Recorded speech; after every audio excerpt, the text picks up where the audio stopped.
Koperasi desa ini lebih menyeramkan dari MBG ya? Gue nggak tahu, netizen nanya gue. Tapi gue nggak mau langsung dijelekin, mendingan kita bedah secara objektif. Itu kita keuntungan hanya kurang lebih 78.000. 78.000 per 25 Desember kemarin. Jadi selama 6 bulan. Koperasi sekarang sudah boleh mengelola tambang mineral.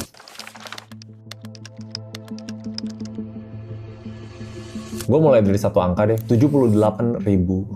Bukan uang jajan, itu laba bersih dari satu unit usaha retail selama 6 bulan penuh. Dan di lokasi paling strategis se-Jakarta Selatan. Ini di basement Blok M Hub, tempat banyak banget orang lalu lalang tiap hari. Koperasi Kelurahan Merah Putih Melawai, ya dia catat lah laba bersihnya tuh Rp78.000. Itu selama 6 bulan pertama operasional Juli sampai Desember 2025. Nah yang gue ingat, perasaan dulu janjinya nggak kayak gini deh. Waktu program ini pertama diluncurin, Menteri Koperasi waktu itu ya, Budi Ari Setiadi, bikin asumsi koperasi desa nih potensinya tuh untung sampai 1 miliar per tahun atau 80 triliun rupiah untuk 80.000 koperasi. Bahkan sempat ada klaim optimis lain loh, Wakil Menteri Koperasi optimis koperasi desa Merah Putih bisa menghasilkan keuntungan secara bisnis sebesar 90%. Sebentar, ini yang bikin gua agak bingung nih. Buat operasionalnya aja, pemerintah sampai impor 105.000 unit mobil pickup dari India. 24,6 triliun rupiah. Itu duit gede banget buat kendaraan logistik doang. Dan itu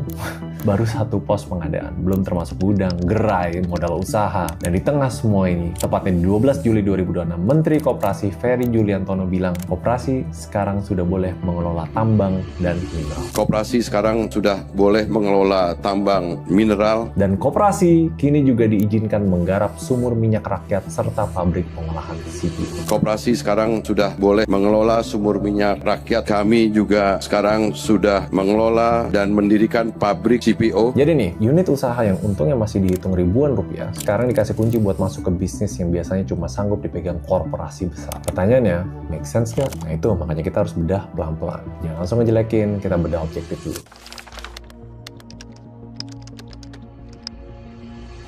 Jadi kita mundur dikit ya, biar kalian nggak salah paham, posisinya Kopdes sekarang itu ada di mana. Program yang resmi diluncur lewat Impres di Juli 2025. Dan targetnya ambisius, yang tadi gue bilang 80.000 koperasi desa dan kelurahan berdiri serentak di seluruh Indonesia. Tapi targetnya tuh berkali-kali molor. Awal ditargetin Oktober 2025, tapi ternyata sampai akhir tahun cuma 20.000 dan masih di tahap pembangunan. Dan bulan lalu pemerintah akhirnya ngaku sendiri kalau targetnya kegedean.